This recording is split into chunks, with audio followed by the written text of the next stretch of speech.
자, 문제 볼게요.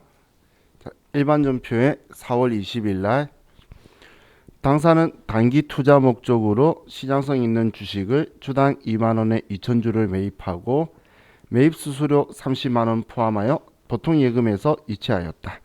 자, 단기 투자 목적 시장성 있는 주식. 이건 단기 매매 증권을 이야기하는 거죠.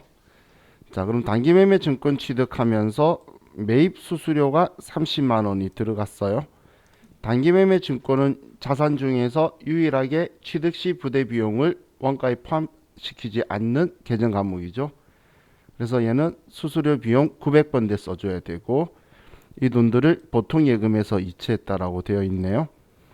자, 그럼 분개를 하면 차변에는 단기 매매 증권 취득한 거고 그리고 이거에 대해서 취득 수수료가 들어간 거고 이 수수료는 꼭 900번대의 수수료 비용을 써줘야 되고 자, 그럼 이 단기 매매 증권의 취득 가격은 2만 원에 2,000주니까 4천만 원이죠.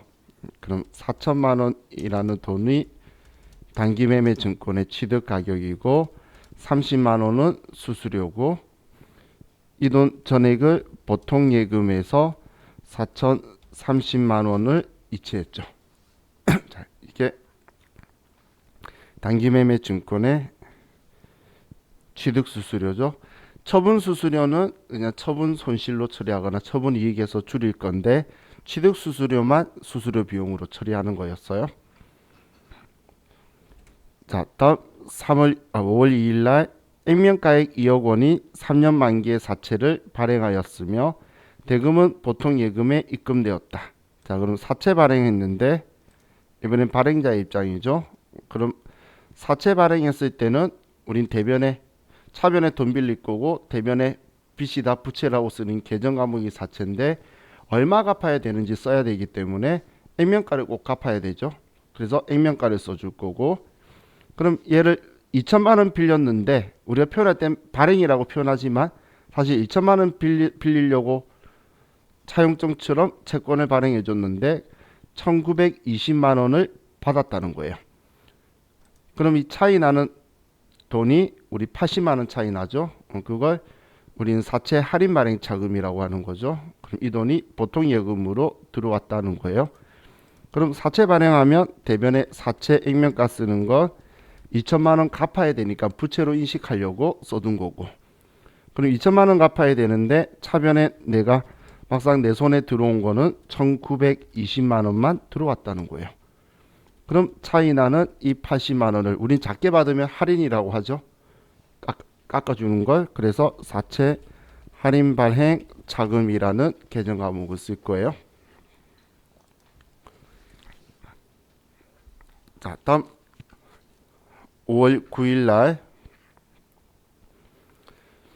미지급 세금으로 처리되어 있던 일기 예정신고분의 부가가치세 미납분 120만 원을 납부 불성실 가산세 만원과 함께 보통 예금에서 이체하여 납부하였다. 단 납부 불성실 가산세는 판매비와 관리비의 세금과 공과로 처리할 것. 자, 지금 5월 9일이네요. 일기 예정 거면 4월 25일 날 내야 될 걸 지금 아직 안 내고 있다가 5월 9일 날 낸다는 이야기죠. 그럼 그때 지금 문제에서 답 다 말해주네요. 예정신고 때 내야 될 게 미지급 세금으로 처리되어 있었다라고 되어 있고 그리고 납부 불성실 가산세 만원 있는 거는 문제에서 세금과 공과로 처리하라라고 적어뒀죠. 그리고 이 돈을 지금 보통 예금에서 이체 납부했으니까 지금 위치만 잡아도 쉽게 대변에 보통 예금에서 나가는데 이거 주는 게 장부에 미지급 세금이라고 적혀 있던 것과 그리고 가산세 세금과 공과 이걸 지금 납부했다는 거잖아요. 그죠?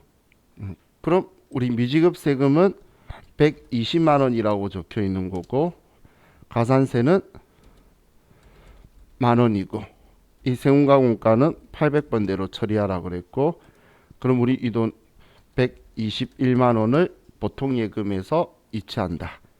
이렇게 처리해 주면 되겠죠.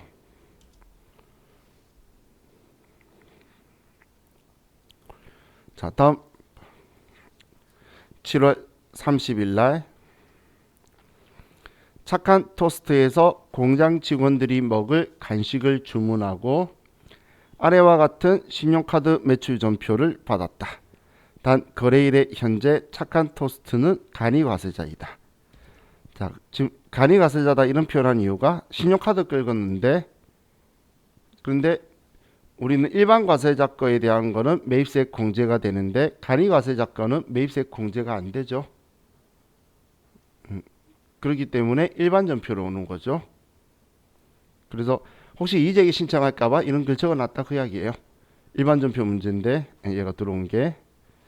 자, 그럼 우리는 공장 직원들 간식이면 500번대 복리후생비고, 그리고 신용카드 매출 전표 받았다는 건 카드로 외상한 거니까 미지급 금액 카드사에 돈 갚아야 되죠. 그럼 카드사 봤더니 현대카드다라고 적혀 있네요.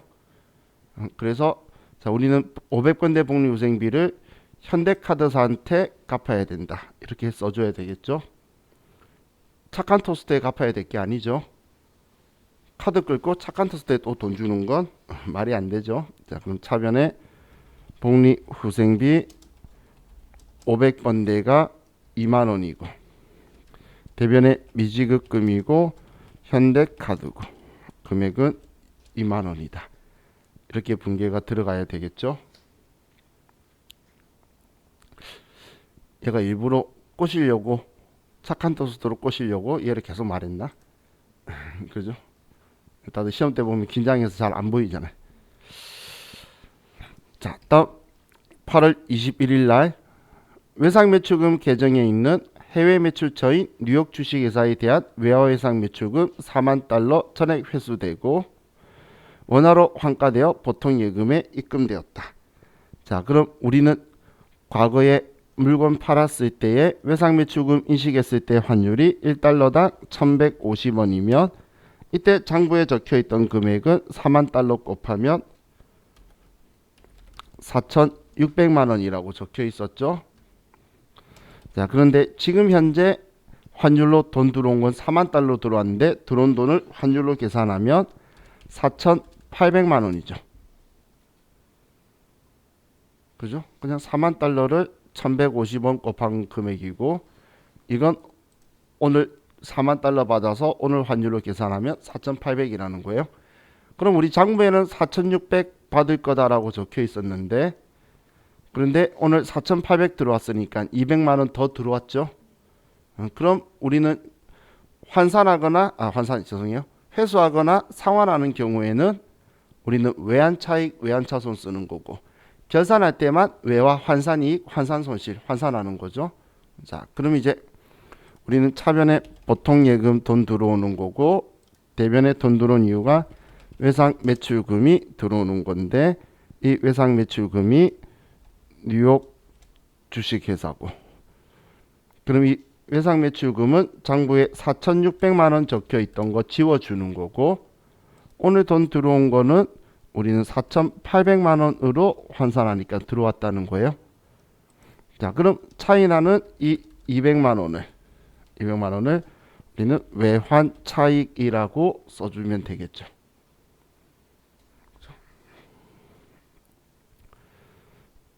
자,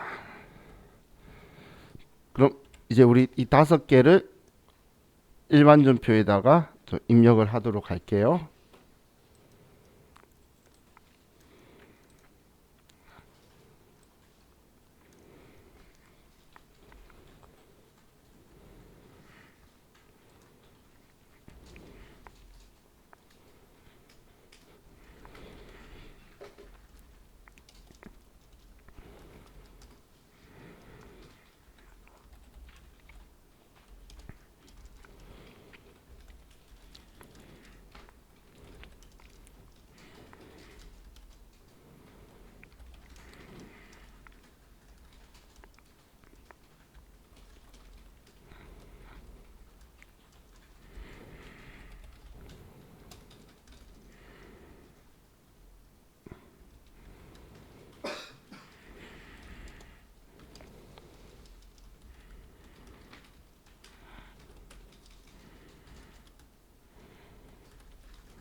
자, 7월 10일 날 공장을 신축하기 위하여 구입한 토지에 대한 토지 정지비로 백두건설 주식회사로부터 전자세금 계산서를 발급받았다.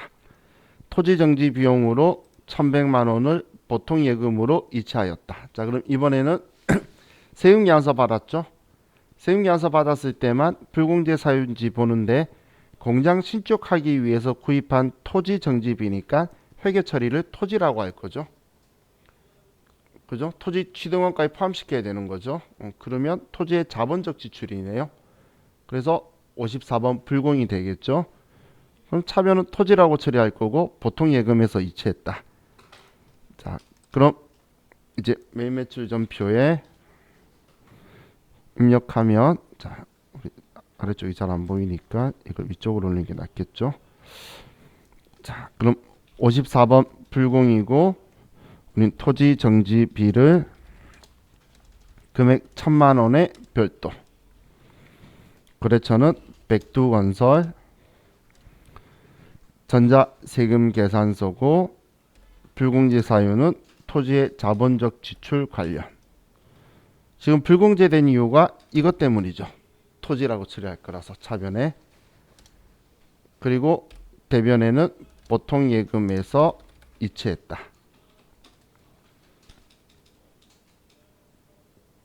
자, 이렇게 해줘.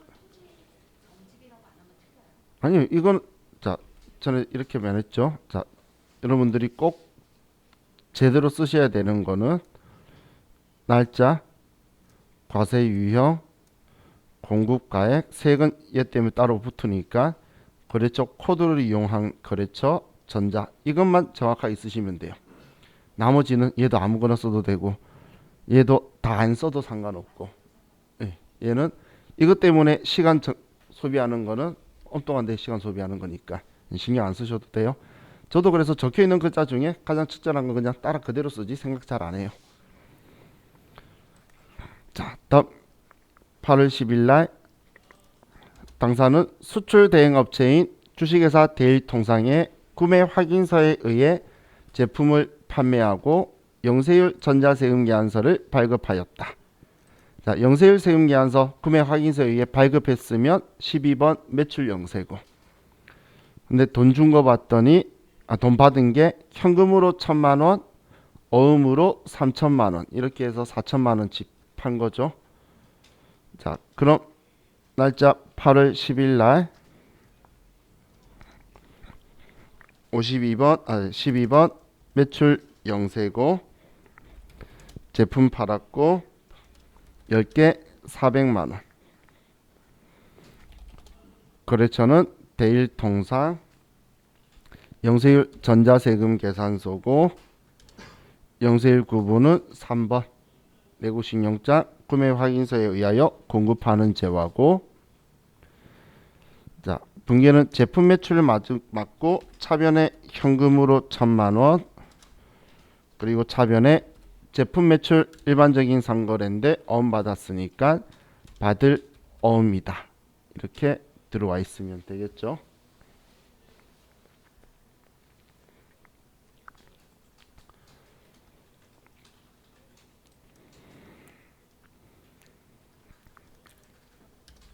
자, 이제 다음 9월 3일 날, 자, 공장에서 사용하던 기계 장치를 대운 상사에 매각하고 전자세금 계산서를 발급하였다. 판매 대금은 다음 달 말일에 받기로 하였다. 단기의 감가상각비는 고려하지 말고 하나의 전표로 입력할 것. 자, 전자세금 계산서 발급했으니까 11번 매출과세고 11번. 자, 그럼 이거 가지고 봤을 때, 자, 우리가 유형자산 처분 손익이 얼마가 나오죠? 기계장치의 장부 금액이 400만 원짜리죠. 400만 원짜리인데 300만 원에 팔았죠. 30만 원은 부가가치는 내 거 아니고. 그럼 100만 원 손해죠. 그럼 결론은 100만 원 손해라고 꼭 나와야 된다라고 했어요. 그렇게 안 나오면 틀린 거예요, 이 문제. 자, 그럼 날짜 9월 3일 날 우리 세금계산서 발행했으니까 11번 매출 과세고, 자, 기계장치 금액은 우리가 330만 원 포함이니까 300만 원의 별도고, 거래처는 대운상사, 자, 전자세금계산서고, 분계는 혼합. 자, 우리가 판 건 제품 매출이 아니라 기계장치 장부에 600만 원에 샀는데 200만 원 달았다는 거 지우는 거죠. 그럼 600만 원을 먼저 지워주고, 차변에 기계장치의 짝지인 다음번호 감가상각 누계액을 200만 원 써주고, 그 다음 돈 받는 걸 쓰는데 다음 달 말일이니까 일반적인 상거래 아니죠. 그럼 미수금으로 우리가 받을 돈이 330만 원이라는 거예요. 그럼 이렇게 써놓고 나서 위에 보니까 마이너스 100만 원 적혀 있는 거, 100만 원 손해다라고 입력 잘했죠. 그럼 차변에 유형자산 처분 손실이다라고 써주면 되겠네요.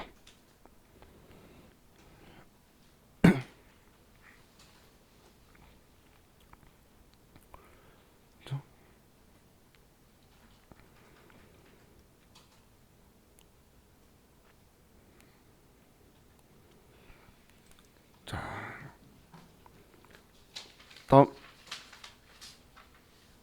보여줘. 자, 9월 9일 날 주식회사 서울로부터 원재료 매입하고 전자세금 계산서를 발급받았다. 대금 중 5월 1일에 지급한 선급금 100만 원을 제외한 나머지 금액을 보통 예금으로 지급하였다. 자, 그럼 세금 계산서 받았고 원재료 매입한 거니까 51번 매입과세죠. 자, 그럼 우리는 원재료 산 거고 계약금 100만 원 뺀 나머지 1330만 원을 보통 예금으로 지급했다. 이렇게만 쓰면 되겠네요. 자, 날짜 9월 9일 날 51번 매입과세고,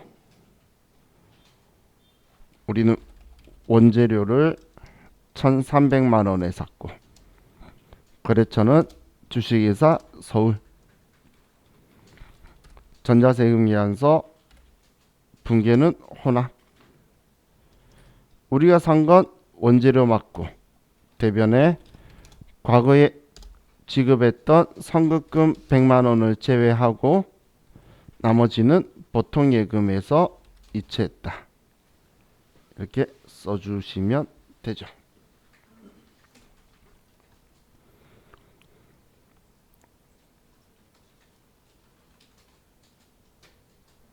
자, 다음 10월 8일 날, 자, 당사의 판매 부서는 거래처 접대용 군조 화환을 주문하고 다음과 같은 전자 계산서를 발급받았다. 과세 유형이 뭐죠? 자, 지금 증빙이 뭐예요? 계산서는 어떤 사업자의 적격 증빙이죠? 면세 사업자죠. 그래서 내용을 보면 안 된다고 제가 이야기하는 거예요, 항상. 그죠? 그럼 계산서 받았으니까 53번 매입 면세죠. 그죠? 자, 그럼 자, 우리는 판매 부서가 거래처 접대용 화환이니까 분계는 800번대 접대비고, 근데 돈은 외상 미수금에 적혀 있네요. 그러면 미지급금에 제이슨 꽃화원 이렇게 써주면 되겠네요. 자, 그럼 10월 8일 날 53번 매입 면세고, 군조 화환 한 개 8만 원. 거래처는 제이슨 꽃화원이고, 자, 전자계산서 분계는 혼합. 자, 우린 800번대의 접대비고, 대변에 일반적인 상거래 아닌인데 외상이 있으니까 미지급금이다라고 써주면 되겠죠. 그죠? 자, 이렇게 하면 이제 매매출 전표 5개는 끝났고, 자, 다음 부가가치세 문제로 가면 자, 1번 이 문제에 한하여 두타전자는 과일인 사과와 복숭아를 가공하여 통조림을 제조하는 중소기업으로 가정한다. 그럼 중소제조업이니까 일단 공제율은 104분의 4가 될 거고 제조업이죠. 다음 자료를 이용하여 제1기 확정신고 의제매입세 공제신고서를 작성하시오. 단 전표 입력은 생략하고 원단위 미만은 절사하며 불러오는 자료는 무시하고 직접 입력하시오. 자, 그럼 우리 먼저 둘 다 사업자죠. 한솔청과 두솔청과가 사업자 등록번호가 있고 그럼 증빙 맞는데 계산서 신용카드니까 적격 증빙 받았죠. 문제없고 증빙에는. 그리고 품목도 사과 복숭아니까 문제가 없죠. 미가공 농수산축산 임산품이니까. 그럼 얘 문제없이 두 개 다 쓰면 되겠네요. 자, 이번에 제1기 예정신고 시 과세표준은 1,500만 원이며 확정시 과세표준은 2천만 원이고 기계 공급가액 500만 원은 제외한 것이. 자, 우리가 과세표준은 보정자산 매각한 것도 세무계산서 발행하고 나니까 과세표준에 들어오는데 한도 계산하는 이 과세표준은 기계장치 공급 이런 걸 제외하고 지금 미가공 농수산축산 인산품을 원재료로 해서 우리가 매출 일으킨 과세표준을 이야기하는 거예요. 그래서 제외한 것이 적혀 있으면 뺑 그대로 두는 거예요. 만약에 포함됐다면 빼야 되는 상황인 거예요. 그래서 얘는 뺑 제외된 거니까 이대로 쓸 거고. 자, 예정신고 시 의제매입세액은 18만 원 공제받았대요. 근데 공제받은 건 있는데 사온 건 안 적어놨다. 그죠? 그런데 뭐 없으니까 안 쓰는데 이건 문제에서 미스 났나 봐요. 공제받으려면 사온 적이 있어야 공제를 받지 예정 때. 그죠? 근데 매입액 안 줬으니까 일단 그 부분은 무시를 하고. 자, 그럼 자, 이제 의제매입세 공제신고서로 가서 정보는 다 봤으니까 자, 기간은 1기 확정이니까 4월부터 6월. 자, 이번 신고서만 작성하는 거니까 첫 번째 F2번 눌러서 한솔 청과. 자, 취득일자는 2020년 5월 31일 날. 자, 우리는 증빙은 계산서고 사과 1000, 매입 가격은 1000만 원. 공제율은 104분의 4. 다음 두솔 청과. 취득은 2020년 6월 10일 날. 신용카드고 복숭아 500만 원 104분의 4.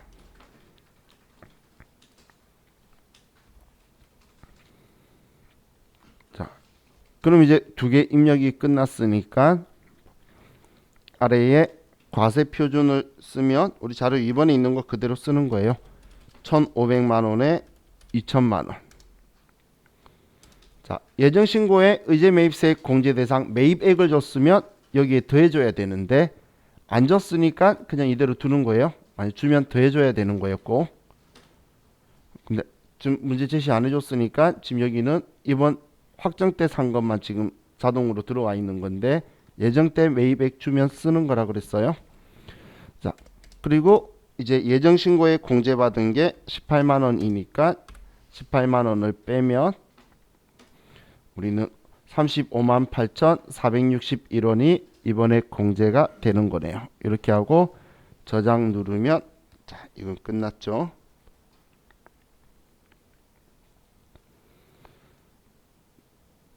자, 다음 부가가치세 신고서를 볼게요. 자, 다음 자료 이용하여 주식회사 두타전자의 2020년 2기 확정신고 기간에 대한 부가가치세 신고서를 작성하시오.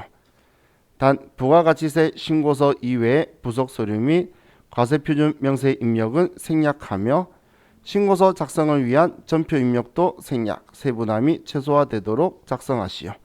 그럼 그냥 부가세 신고서만 작성하라 그 이야기죠. 자, 그럼 이기 확정 신고서를 먼저 열고 10월부터 12월로 해서 자, 첫 번째 제품 매출하고 세금 계산서 발급한 거는 우리는 과세의 세금 계산서에 2억 원이라고 쓰면 2천만 원이 나올 거고,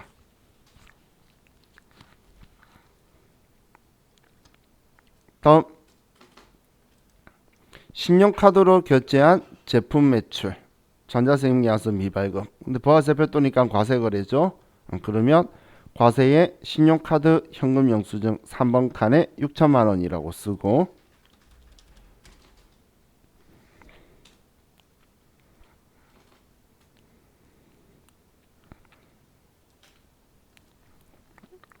다음 내구 신용장에 의한 재화 공급 영세율 세금 계산서 발행했으니까 영세율의 세금 계산서에 5번 칸에 5천만 원을 쓰면 되겠죠. 5번 칸에 5천만 원.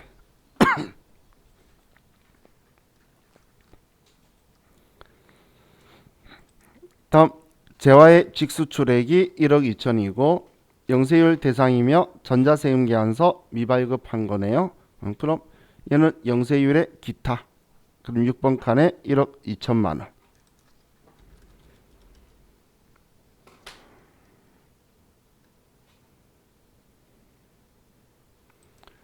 자, 다음 대손 확정된 매출 채권이 2천에 200만 원 있는데 대손세액 공제 요건을 충족했대요. 그럼 대손세액 공제를 받아야 되겠죠. 대손세액 공제 받는다는 건 매출세액에서 이 200만 원을 빼겠다는 거죠. 그래서 8번 칸 대손세액 가감 칸에 8번에 마이너스 200만 원이라고 써주고, 이렇게. 자, 다음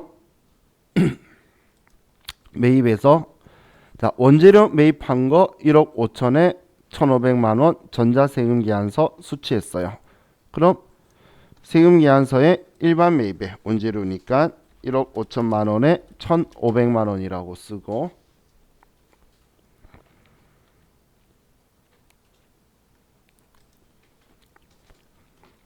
다음 법인카드로 구입한 원재료 800만 원인데 세금 계산서 미수치 매입세액 공제 요건 충족. 그러면 우리는 카드 14번에 41번 우리 일반 매입 있죠? 여기에 800만 원에 80만 원이라고 쓰고 41번 칸에 자, 다음 거래처 접대용 선물 세트 770만 원 부가세 77만 원 전자세금 계산서 수취했고 고정자산 아니래요. 그러면 세금 계산서 일반 매입 10번 칸에다가 넣고 16번에 50번에서 빼줘야 되겠죠. 그럼 10번 칸에 770만 원 더하면 1억 5천 770만 원이 되고,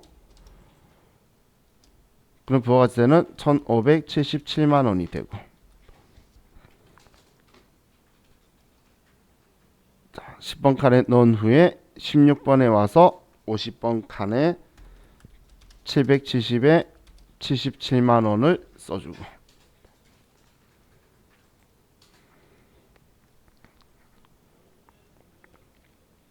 다음 원재료 매입 900만 원 있는데 예정신고 누락분이며 전자세금 계산서는 정상적으로 수취했대요. 그럼 예정 누락 매입분이면은 12번에 오른쪽 38번 칸에 보면 세금 계산서분 있죠.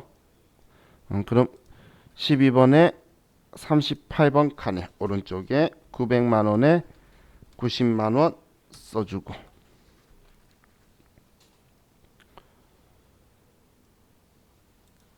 다음 기타의 부가가치세 신고는 홈택스에서 전자신고하기로 한다. 그럼 우린 전자신고 세액 공제를 받아야 되겠죠. 그럼 지금 안 보이면 19번 클릭을 해서 54번에 만원이라고 써주고, 자, 다음 전자세금계약서 발급 시 국세청 전송도 정상적으로 이루어졌다. 그럼 우리 부가가치세법상 가산세 없다는 이야기고, 그럼 국세기본법상 가산세도 누락한 납부세액이 없죠. 우리는 누락한 게 환급받을 게 있었던 거예요. 그렇기 때문에 이런 경우에는 우리 국세기본법상 가산세가 없다라고 했죠. 내가 내야 될 세금을 작게 냈을 때에 우리 국세기본법상 가산세 있으니까 이대로 하고 저장하면 이번 문제가 끝이네요.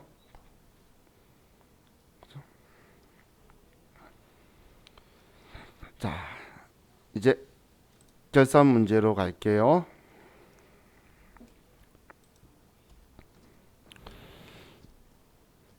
자, 1번 2020년 2기 부가가치세 확정신고와 관련하여 부가가치세 대급금 1,200만원 및 부가가치세 예수금 2천만원 그리고 전자신고세액공제 만원이 발생하였다. 부가가치세 관련 회계 처리를 하시오.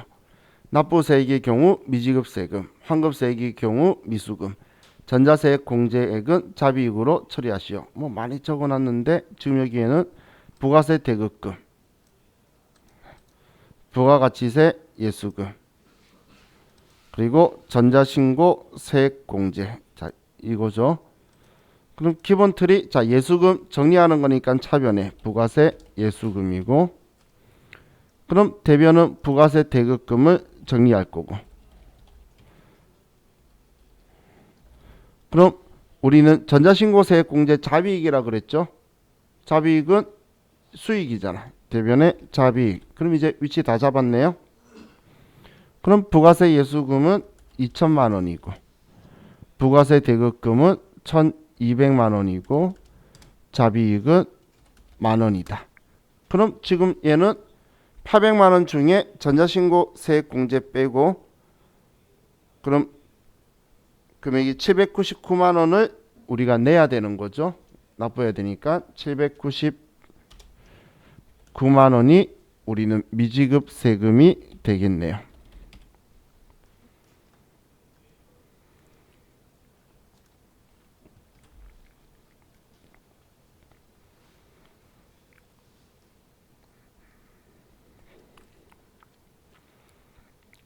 자, 다음 2번. 당사는 부동산 임대 사업을 하고 있다. 11월 1일 임차인으로부터 6개월치 임대료를 120만 원을 미리 받고 수령일의 전액 임대료 수입 매출로 계상하였다. 단 월할 계산하며 회계 처리 시 음수로 입력하지 말 것. 자, 그럼 우리가 지금 6개월치 임대료 120만 원 받으면서 받았으니까 회계 처리했겠죠. 그럼 어떻게 처리했는지가 중요한데 전액 임대료 수입이 매출로 처리했대요. 영업외 수익이었으면 900번대의 임대료인데 임대료 수입 매출로 했다는 건 400번대의 임대료 수입으로 처리했다는 거예요. 뭐 어떻게든 수익 처리했다는 이야기죠. 영업 수익으로 처리했다는 거예요. 그럼 우리는 올해 거는 당연히 올해 수익으로 매출로 나와야 되는데 내년 걸 취소해 줘야 되겠네요. 그래서 내년 거 취소하는 게 임대료 수입을 취소하게 될 거고, 이 수입은 내년 수익이다. 선수 수익이라고 써줄 거고. 자, 그럼 이제 금액이 있는데, 자, 6개월치 임대료가 120이면 한 달에 20만 원이라는 거죠. 그럼 1개월에 20만 원인데 차기분 21년도가 4월 30일까지니까 4달이네요. 그러면 80만 원이 차기 거죠. 그럼 80만 원만큼 차기 걸 취소하고 이 금액이 선수 수익이다라고 부채로 인식하는 거죠.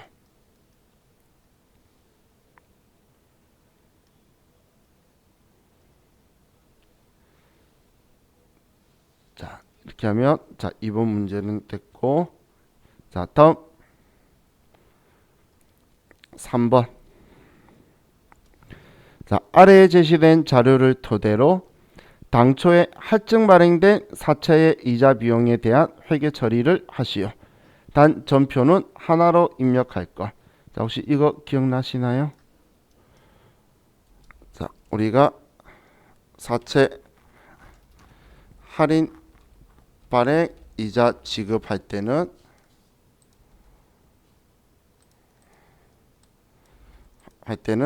차변의 이자 비용 유효 이자고 대변의 이자를 보통 예금에 주면 내가 지급하는 건 액면 이자고 그리고 차이 나는 금액 상각액은 우리가 사채 할인 발행 차금이라고 쓰고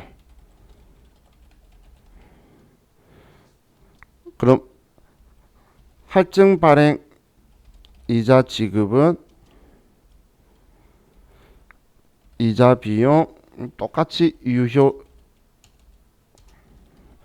이자율로 인식하는 거니까 유효 이자고 우리가 지급해야 되는 건 액면 이자 줘야 되는 건 똑같은데 할증 발행은 차변의 사채 할증 발행 차금이 상각을 하게 되죠. 이게 할인 발행과 할증 발행의 이자 지급할 때 우리 쓰는 분계의 틀이라고 이야기를 했죠.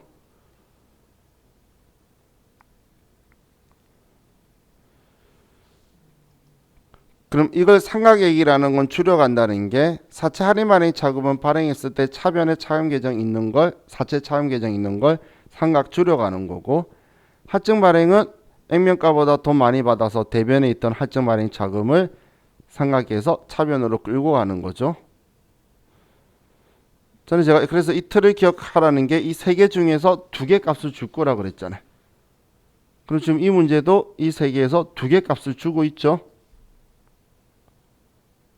전에도 자 우리 책에도 보시면 계산 문제 그때는 할인으로 해서 얘가 나오고 그럼 이번엔 이자 비용 사채 할증 발행 자금 그리고 보통 예금으로 돈 나갔다는 건데 지금 위에 문제에서 할증 발행된이라고 대놓고 말하고 있고 얘도 할증 발행 자금 상각액이라고 말하고 있죠.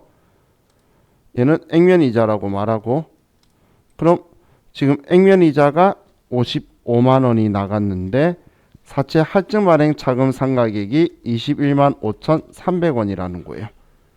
그럼 우리는 이자 비용은 33만 4,700원을 인식하면 되겠죠.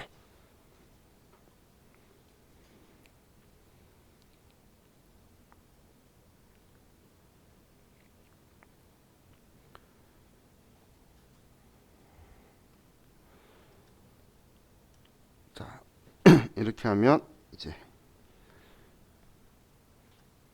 아래쪽 있는 얘가 이제 분계고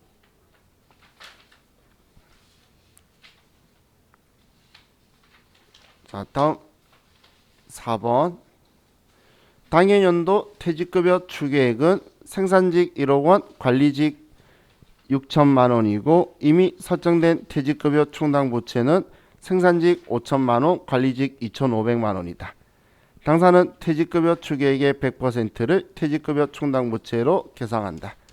그럼 우리 생산직은 지금 추계액이 1억인데 충당 부채 잔액이 5천만 원이면 우리는 5천만 원을 보충할 거고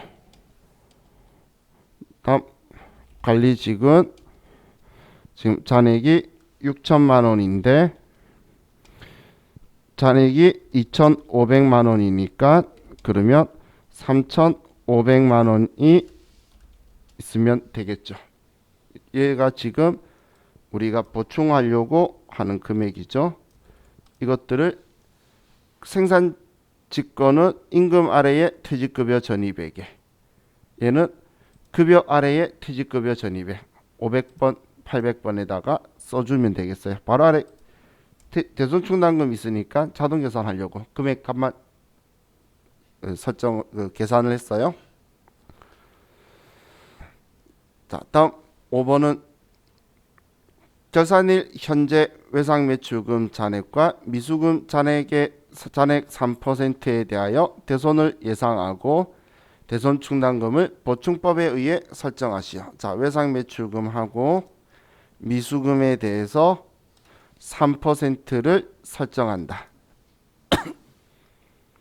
자, 그럼 우리 이제 전부 다 끝났으니까 수동결산 1, 2, 3번 있던 거 이 세 개만 먼저 일반전표 12월 31일 날 써줘야 되겠네요. 자, 12월 31일 날 차변에 부가세 예수금 2천만 원, 대변에 부가세 대급금 1,200만 원, 대변에 자비익 만원, 대변에 미지급 세금 799만 원.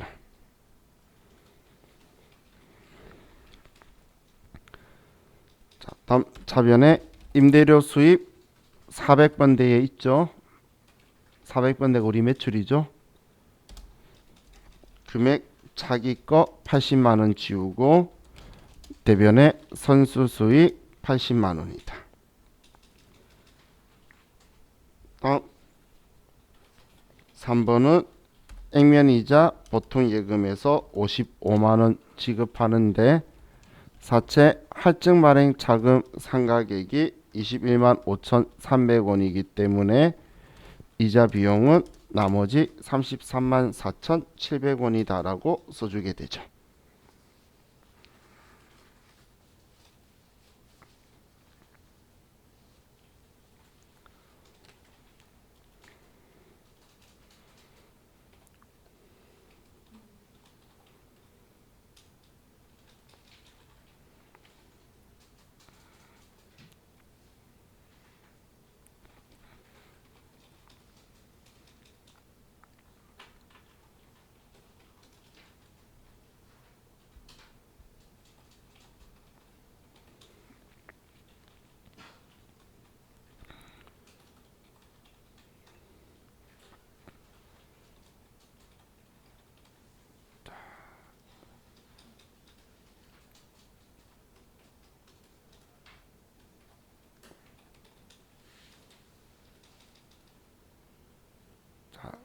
이제 다 되셨으면 창 닫고 계산자료 입력으로 가서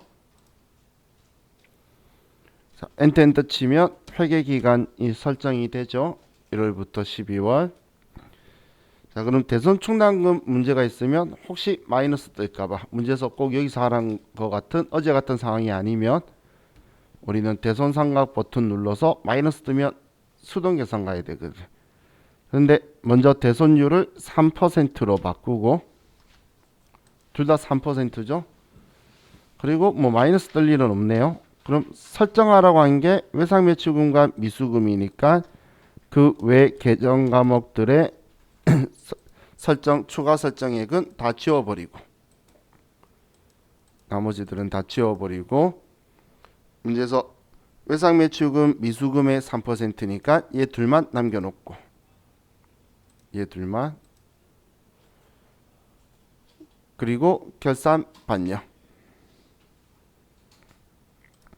그럼 우리 컴퓨터에는 판관비의 외상매출금의 대손상각이 있고 그리고 아래에 영업외 비용의 기타의 대손상각비로 분개해 주려고 여기에 들어와 있으니까 나중에 전표 추가하면 얘가 분개 들어가겠죠. 손익 계산서니까 판관비 아래에 가면 영업외 수익, 영업외 비용 있을 거예요. 그죠? 자, 이제 다음 우리 4번 문제를 보면 자, 우리가 5천만 원, 3,500만 원 계산해뒀죠. 그러면 농업이 있는 곳에 아래 508번 퇴직급여 전입액이 5천만 원이 있고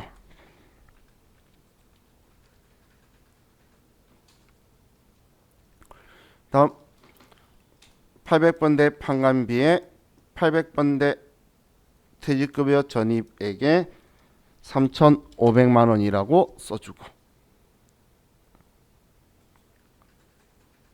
자, 그리고 이제 전부 다 끝났으면 전표 추가를 해서 우리는 자동 결산 분계 완료를 써주면 되겠죠.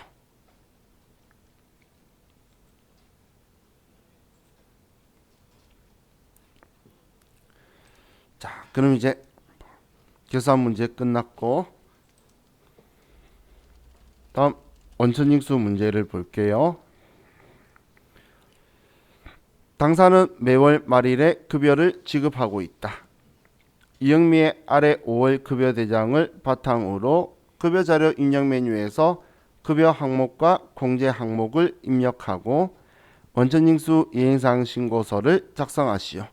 단 수당 공제 등록 시 해당 없는 항목은 사용 여부를 불로 체크하고 월정액 정기 부정기 여부를 무시한다. 또한 식대와 육아수당은 비과세 요건을 충족하며 전월 2월 된 미환급세액은 63,000원으로 가정한다. 자, 원천징수 이행사항 신고서 작성까지 있어서 급여 입력하는 게 좀 간단하죠.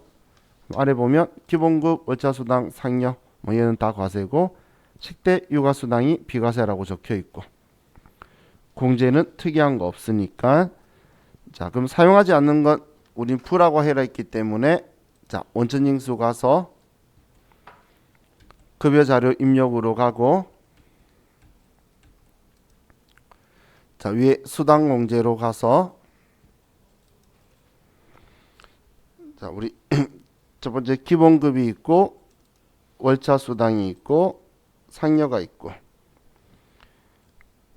다음 우리 직제수당 안 쓰고 식대 있고 자가운전 보조금 안 쓰고 야간 근로수당 안 쓰고 비과세 육아수당이 있죠.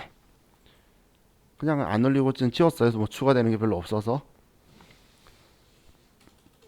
자, 그럼 이제 확인 누르고 5월 급여를 5월 31일 날 자, 이영미 사원 거 230만원, 10만원, 20만원, 10만원, 10만원 국민연금, 건강보험, 장기요양보험, 고용보험 일치하고 소득세, 지방소득세가 이렇게 들어왔네요.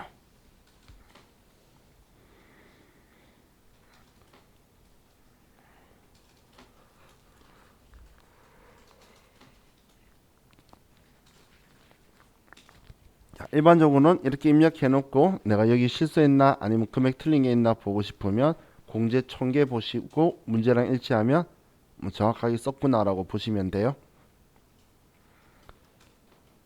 자, 그럼 급여자료 입력 끝나신 분은 창 닫고 급여자료 입력 끝났으면 창 닫고 원천징수 이행사항 신고서 5월부터 5월로 들어가면 되죠. 자, 원천징수 이행사항 신고서 5월부터 5월이다. 그리고 전월 미환급세액이 63,000원 있다라고 써주면 자, 이번 것도 작성이 끝났네요. 자, 창 닫으면서 저장.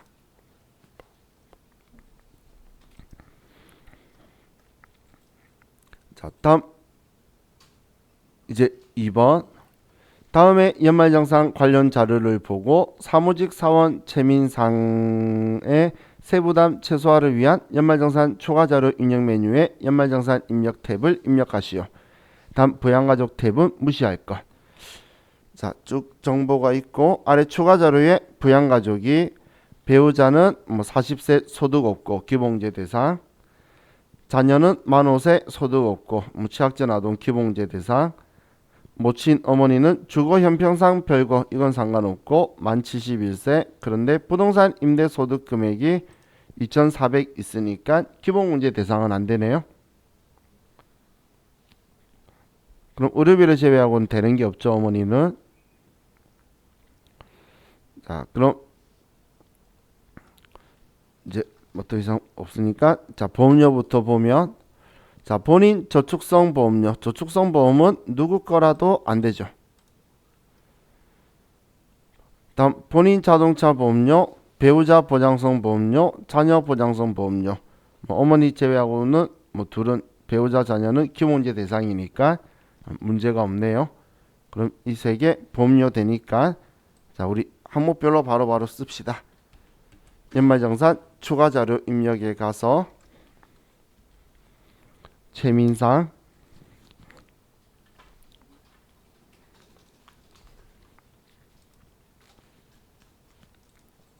보장성 보험에 55만원, 72만원, 24만원 다 합치니까 151만원이네요.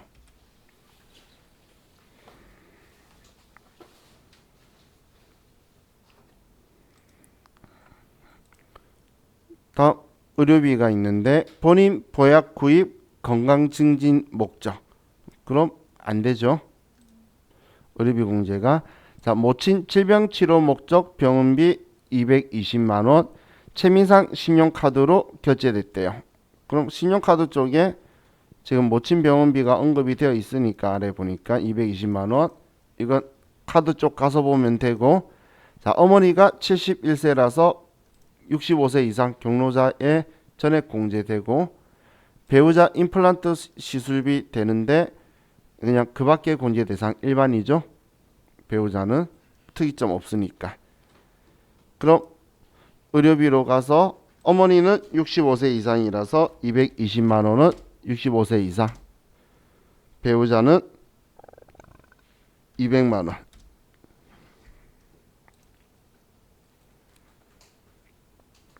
그리고 확인.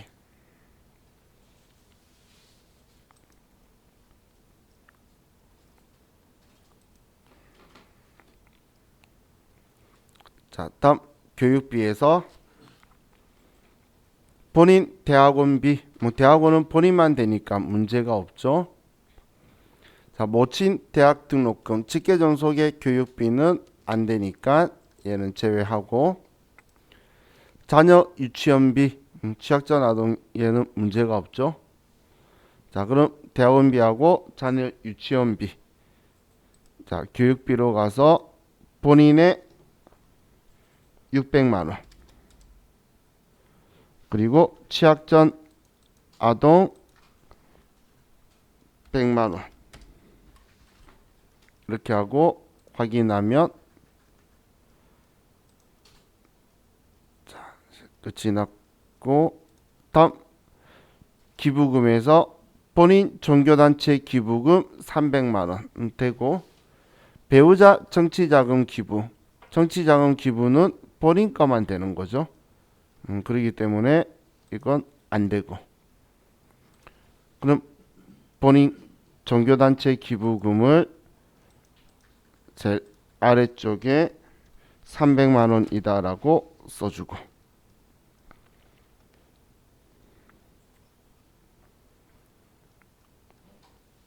자, 다음 신용카드에서 본인 신용카드가 1305만 원인데 이 중에 의료비 항목 중 신용카드로 결제한 모친 병원비 220만 원. 이건 문제가 없죠.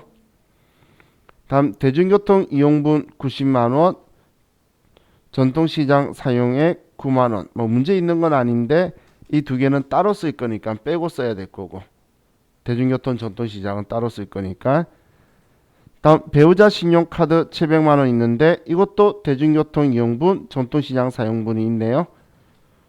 자, 그럼 둘 다 신용카드니까 전부 다 정리를 하고 계산하러 가보면 본인 거 1,305만 원에 대중교통 거 90만 원 빼고 전통시장 거 9만 원 빼고 배우자 700만 원에다가 배우자 거 대중교통 15만 원, 전통시장 91만 원. 그러면 딱 1,800만 원 나오네요.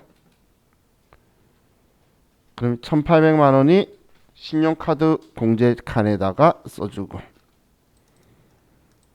여기에 1,800만 원. 다음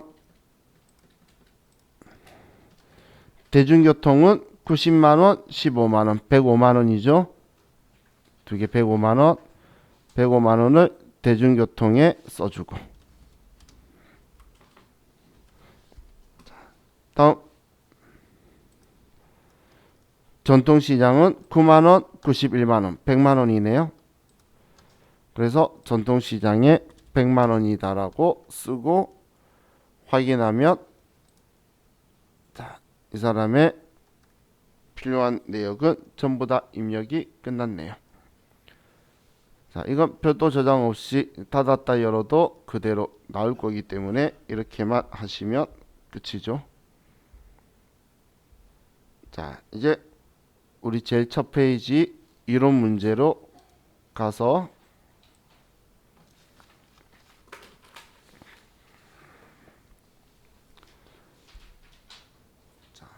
1번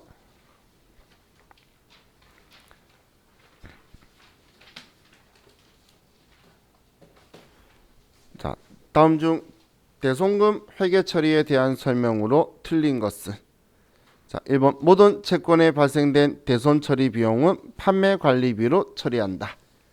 자, 모든 채권이라고 했는데 우리 매출 채권은 판관비인 대손 상각비, 기타 채권은 영업의 비용인 기타의 대손 상각비를 쓰죠. 그래서 모든이라고 적어서 얘는 틀렸네요. 모두 다 판관비라고 한다 해서 매출 채권에 발생된 대손 처리 비용은 판매 관리비로 처리한다. 그럼 정답이었을 건데 그냥 모든 채권이라서 틀렸고, 두 번에 매출 채권 잔액 기준법에 의한 대손 예상 금액은 기말 매출 채권 잔액의 대손 추정률을 곱하여 산정한다. 우리는 기말의 매출 채권 잔액의 대손 추정률 곱해서 얼마를 대손 충당금 설정할 거냐 계산을 하죠. 다음 2번에 전기에 대손된 채권을 회수하는 경우에는 대손 충당금을 회복시킨다. 전기나 전기 이전에 발생한 대손 충당금은 대손된 채권은 회수하면은 대변에 일단 대손 충당금이라고 쓰는 거죠. 거의 대손 충당금을 회복시킨다. 그래서 3번 맞고, 4번에 대손 발생 시 대손 충당금 잔액이 있으면 먼저 대손 충당금과 상계한다. 대손 발생하면 우린 대손 충당금 잔액부터 확인하죠. 우선 상계하려고. 그래서 답은 1번만 틀렸네요. 자, 다음 2번 다음 중 유형자산에 대한 설명으로 틀린 것은 1번 유형자산은 재화와 용역 등의 생산 및 판매 관리 활동에 사용하기 위한 비화폐성 자산이다. 유형자산은 생산 판매하기 위해 영업활동에 쓰는 비화폐성 자산이다. 맞고, 이번에 유형자산의 취득 시 국공채를 매입하는 경우 매입가액을 자산가액에 합산한다. 자, 국공채를 매입하면 그러면 우리 국공채 공정가액은 유가증권 취득원가로 쓰고 액면금액과 공정가액의 차이를 취득원가에 포함하는 거죠. 매입가액이 전부 다가 아니고 한마디로 손해본 돈에 대해서만 취득원가에 포함시키는 거지 전부 다를 하는 게 아니죠. 그래서 2번은 틀렸고, 3번에 유형자산을 현물 출자 시 유형자산 취득원가는 원칙적으로 발행한 주식의 시가로 한다.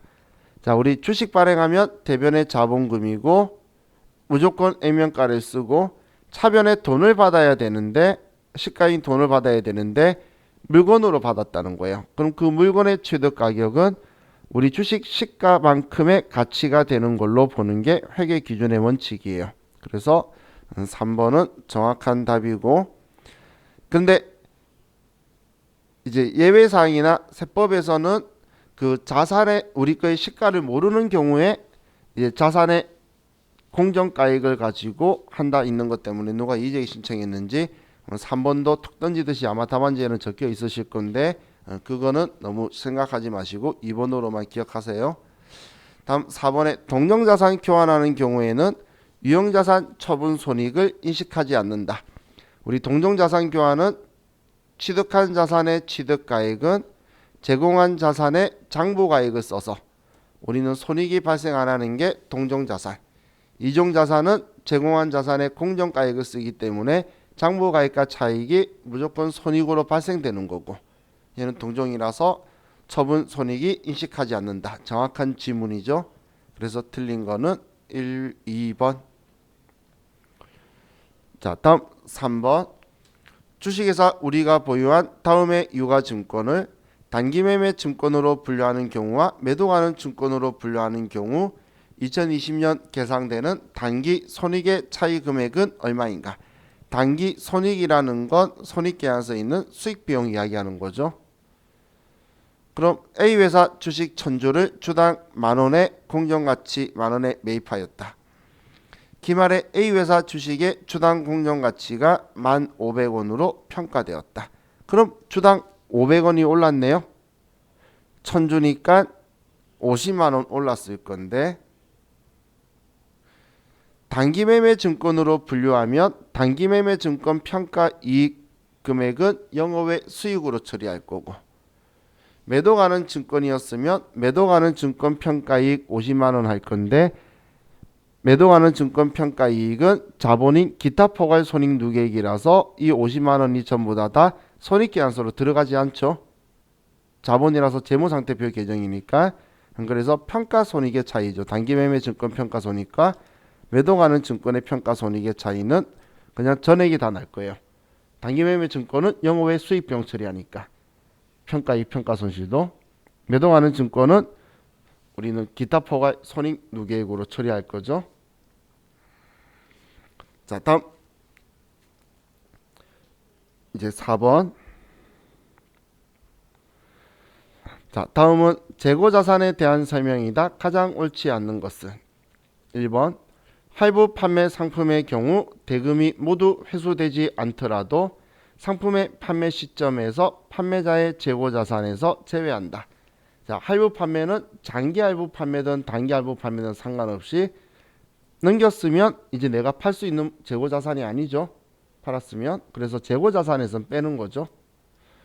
다음 두 번째, 재고자산의 매입 원가는 매입 금액의 매입 운임, 하용료 및 보험료 등 취득 과정에서 정상적으로 발생한 부대 원가를 가산한 금액이다. 이게 우리 재고자산 취득 원가니까 여기 틀린 글자 없죠? 매입 운임, 하용료, 보험료. 자, 다음 3번 선적지 인도 조건인 경우 판매되어 운송 중인 상품은 판매자의 재고자산에 포함된다. 자, 우리는 선적지 인도 조건이면 운송 중이라는 건 이미 선적이 되었기 때문에 매입자권으로 넘어가는 거죠. 그죠? 그렇기 때문에 3번은 틀렸고, 4번에 재고자산 장부상 수량과 실제 수량과의 차이에서 발생하는 감모손실의 경우 정상적으로 발생한 감모손실은 매출 원가에 가산한다. 정상 감모손실은 매출 원가에 가산하고 비정상 감모손실은 영업외 비용으로 처리하는 거죠. 그래서 답은 3번. 자, 다음 5번. 다음 중 일반 기업 회계 기준에 따른 자본의 표시에 대한 설명으로 옳지 않는 것은. 자, 일반 기업 회계 기준.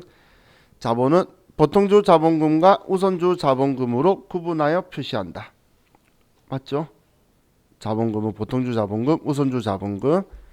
2번 자본잉여금은 주식발행 초과금과 기타 자본잉여금으로 구분하여 표시한다. 우리 자본잉여금은 주식발행 초과금은 따로 쓰고 나머지 감자차익이나 자기주식 처분이익 같은 것들은 우리는 기타 자본잉여금으로 구분해서 볼 수 있고, 3번에 자본조정 중 자기주식은 별도 항목으로 구분하여 표시한다. 자본조정은 따로 빼고 나머지 다른 거랑 합쳐서 통합할 수 없다라고 했죠. 기타 자본으로 자기주식은 들어올 수 없으니까 맞고. 4번에 기타 포괄 손익누계액은 법정적립금, 임의적립금 및 미처분 이익잉여금 또는 미처리 교손금으로 구분하여 표시한다. 자, 얘네들 뭐죠? 법정적립금, 이익잉여금, 미처리 교손금. 이건 자본 분류 중에 이익잉여금이죠. 얘네들은 이익잉여금이죠. 분류 중에서. 기타 포괄 손익누계액은 매도 가는 증권 평가의 평가손실, 그리고 재평가 잉여금, 뭐 해외사업 환상손익, 파신상품 위험회피 평가손익 이런 거잖아. 기타 포괄 손익누계액은 미실현 보유 손익으로 평가나 환산이었죠. 그래서 4번이 틀렸네요. 자, 다음 6번. 자, 다음 자료에 의하여 제조원가에 포함될 금액은 얼마인가? 자, 간접재료비 포함시킬 거고, 제조원가에 포함할 거, 제조공장 화재보험료 포함시킬 거고, 제조공장장 급여 포함시키고, 영업부 건물 화재보험료 이건 아니고, 제조기계 감가상각비 포함시킬 거고, 영업부 여비교통비 이건 아니고, 제조공장 임차료 12만원 포함시킬 거고, 영업부 사무실 임차료는 아니고 이건 우리 뭐 다 못 푸는 사람 없겠다. 더하기 빼기만 하면 되죠. 그럼 일단 빼기도 없죠. 이 얘네들만 다 더해주면 30만원, 16만원, 12만원 전부 다 합치면 58만원. 답은 2번. 자, 7번. 다음 중 보조부분 원가의 배분 방법에 대한 설명으로 옳지 않는 것은. 자, 직접 배분법은 보조부분 간 용역수수 관계를 전혀 고려하지 않는 배분 방법이다. 전혀 고려 안 한다. 직접 배분법 맞죠? 다음 이번에 단계 배분법은 배분 순위를 고려한 배분 방법이다. 배분 순서가 중요하다가 단계 배분법의 키워드죠. 3번의 직접 배분법은 가장 정확성이 높은 배분 방법이다. 영역 수수 관계를 많이 고려할수록 정확한 방법인데 직접 배분법은 전혀 고려 안 하는 거니까 정확도가 가장 낮은 방법이죠. 가장 높은 건 상호 배분법이니까 3번은 틀렸고 4번의 단계 배분법과 상호 배분법은 보조부문 상호 간의 용역 제공 관계를 고려한다. 단계 배분법은 일부 고려하고 상호 배분법은 완전히 고려하고 둘 다 고려를 하죠. 그래서 틀린 답은 3번이 틀렸네요. 자, 다음 8번. 다음은 실제 개별 원가 계산과 정상 개별 원가 계산에 대한 설명이다. 틀린 것은 실제 개별 원가 계산과 정상 개별 원가 계산은 모두 직접 재료비와 직접 노무비는 실제 발생액을 개별 작업에 직접 부과한다. 자, 지금 우리 개별 원가 계산 이야기죠. 그럼 개별 원가 계산할 때에 우리는 직접 재료비, 직접 노무비는 추적 가능한 거라서 먼저 얘네들 산정해서 빼내는 거예요. 얘는 실제 값으로. 우리는 추적 안 되는 제조 간접비 가지고 예정 배부하고 실제 배부하는 거였죠. 그래서 1번은 맞는 거고. 다음 2번. 실제 개별 원가 계산은 일정 기간 동안 실제 발생한 제조 간접비를 동일 기간의 실제 배부 기준 총수로 나눈 실제 배부율에 의하여 개별 제품에 배부한다. 자, 우리 배부율 구하는 게 전체 제조 간접비를 전체 조업도 배부 기준으로 다 나눠버리는 거죠. 그게 배부율이었죠. 그죠? 그래서 실제 발생한 제조 간접비를 실제 배부 기준 총수로 나누는 게 실제 배부율이고 여기에다가 실제 사용한 배부 기준만큼을 곱해줄 거예요. 그래서 2번 맞고 3번의 정상 개별 원가 계산은 개별 작업에 직접 부과할 수 없는 제조 간접비를 예정 배부율을 이용하여 배부한다. 정상 개별 원가 계산이 예정 개별 원가 계산 같은 말이죠.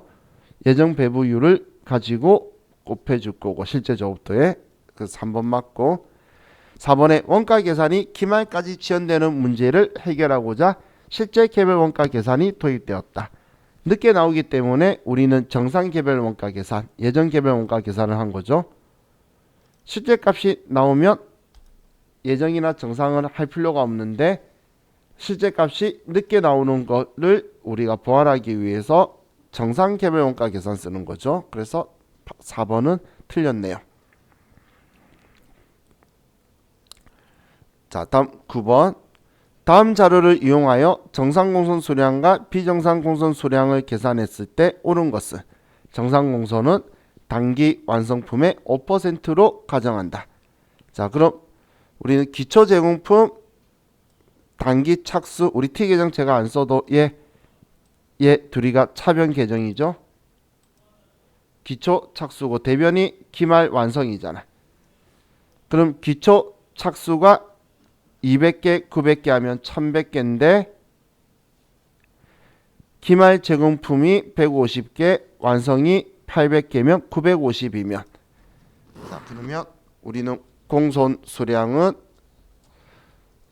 150개가 나왔죠. 그죠? 자, 그럼 150개인데 그럼 정상 공손은 완성량이 800개고 이거의 5% 그러면 58, 40이니까 40개고 그죠? 그리고 비정상 공손은 얘는 공손 수량에서 정상공손 한도를 뺀 거니까 150개 빼기 40개 하면 110개. 그럼 여기서 답은 정상공손은 40개, 비정상공손은 110개. 그래서 답이 2번이 되네요. 그죠?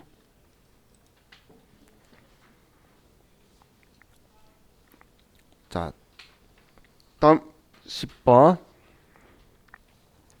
자, 당해년도에 제조간접비의 예정 배부에 따른 제조간접비가 2,500원이 과대 배부된 경우 다음 조건하에서 제조간접비 예정 배부액은 얼마인가?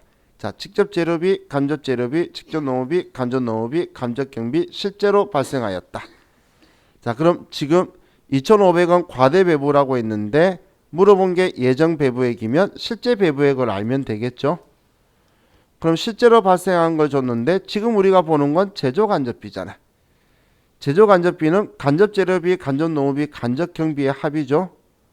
그럼 간접재료비 2,000원, 간접농업비 4,000원, 간접경비 4,000원 다 합치면 10,000원이네요. 그럼 실제 발생 제조간접비 발생액이 배부액이 10,000원이죠.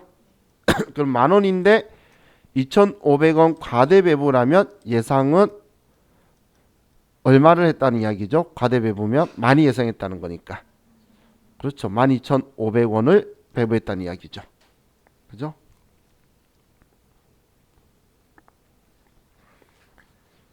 자, 다음 11번. 자, 부가가치세법상 재화의 공급 시기에 관한 설명이다. 틀린 것은. 자, 1번. 재화의 이동이 필요하지 않는 경우 재화의 공급이 확정되는 때. 자, 우리 재화의 공급은 원칙은 인도 시점 인도했을 때인데 이동이 필요하지 않으면 우리는 상대방이 재화를 이용 가능할 때였죠. 갑자기 말이 생각이 안 났어요. 그죠? 그리고 그 두 개가 적용되지 않을 때가 공급이 확정됐을 때 팔았다고 할 때죠. 그래서 1번은 틀렸고 2번에 상품권 등 현금 또는 외상으로 판매하고 그 상품권 등이 현물과 교환될 때 그때는 우리는 재화가 실제로 백화점 상품권 이야기한 거예요. 그 물건을 고객한테 넘길 때 인도했을 때가 공급 시기고 3번에 사업자가 자기의 과세사업과 관련하여 생산하거나 취득한 재화로서 자기의 고객에게 증여하는 경우 사업상 증여니까 이건 재화를 증여했을 때 4번에 2회 이상 분할하여 대가를 받고 해당 재화의 인도일의 다음날부터 최종 할부금 지급 기일까지 기간이 1년 이상인 장기 할부 판매 경우 장기 할부 판매는 대가의 각 부분을 받기로 한 때. 그죠? 그래서 틀린 답은 1번이 틀렸네요.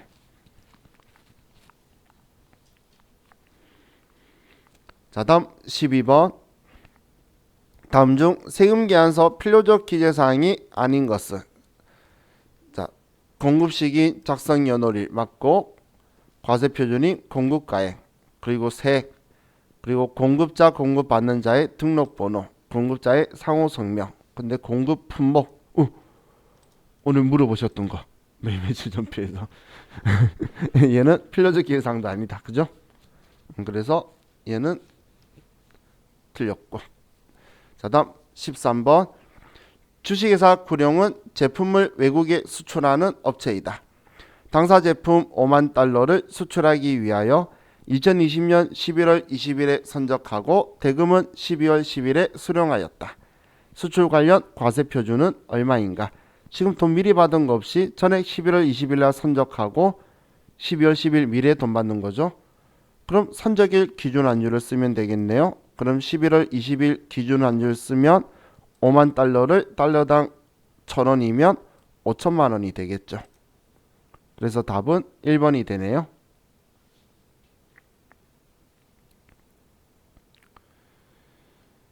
자, 다음 14번. 자, 소득세법상 종합소득공제 중 기본공제에 대한 설명으로 가장 옳지 않는 것은 1번 종합소득이 있는 거주자에 대해서는 기본문제 대상자 1명당 연 100만 원을 곱하여 계산한 금액을 그 거주자의 해당 과세기간의 종합소득 금액에서 공제한다. 자, 기본문제는 1인당 얼마죠? 그렇죠. 150만 원이죠. 근데 100만 원이라고 썼으니까 얘는 틀렸죠. 그죠? 자, 다음 이번에 거주자의 배우자로서 해당 과세기간의 종합소득금액 합계액이 100만 원 이하인 사람은 기본공제 대상자에 해당한다. 소득금액 100만 원 이하인 배우자는 나이 상관없으니까 기본공제 대상이 되고, 3번에 거주자의 배우자로서 해당 과세기간에 1900, 500만 원 이하의 근로소득만 있는 배우자는 기본공제 대상자에 해당한다. 맞죠? 근로소득 500만 원만 있다면, 근로소득만 있다면 되고, 4번에 거주자의 형제자매가 장애인 아니고 기본공제 대상자에 해당하기 위해서는 형제자매의 나이가 20세 이하이거나 60세 이상이어야 된다. 맞죠? 20세 이하, 60세 이상. 그래서 1번 100만 원이라고 써서 얘가 틀렸네요. 자, 15번 다음 중 이자소득의 원칙적인 수입 시기에 관한 설명으로 맞는 것은? 자, 1번 보통예금의 수입 시기는 이자를 지급받기로 한 날이다. 보통예금은 그냥 우리가 이자를 지급받는 날이지 계약한 날이 아니죠. 지급받기로 한 날이다라고 해서 틀렸고, 지급받는 날이고. 다음 이번에 통지예금 이자는 통지한 날을 수입 시기로 한다. 통지하고 돈을 인출한 날이죠. 인출일이라서 얘는 틀렸고. 다음 정기적금 이자는 실제로 이자를 지급받는 날을 수입 시기로 한다. 정기적금은 이자를 지급받는 날 맞고. 다음 4번에 비영업 대금의 이자는 실제로 이자를 지급받는 날을 수입 시기로 한다. 비영업 대금의 이익에 대한 수입 시기는 우리는 언제 이자 받기로 한 약정일자, 약정에 따른 이자 지급일인데 실제로 받는 날이라고 해서 4번은 틀렸죠. 그래서 답은 3번이네요. 자, 이번 회차에서 문제 보면 지금 15번하고 뭐 11번 같은 경우는 그냥 여러 개 나오는 것 중에 하나 자주 나오는 게 아니고 뭐 여러 개 중에 한 부분 짚어서 지엽적이라 하더라도 나머지 부분들은 우리는 실기를 위해서 어느 정도 알고 있어야 되는 부분들이 많이 있어서 이번 회차는 상대적으로 좀 수월했던 거예요. 그래서 합격률이 아주 높았던 회차예요. 근데 이거 가지고 합격률이 높아졌다는 거 보면 합격과 불합격은 플러스 마이너스 5점 안에서 왔다 갔다 해요. 65점에서 75점. 그래서 이론이 뭐 두세 문제 쉬어봐야 차이 나봐야 우리 6점 정도밖에 5점 정도밖에 차이 안 나는데 합격률이 막 57% 이렇게 올라간 회차예요.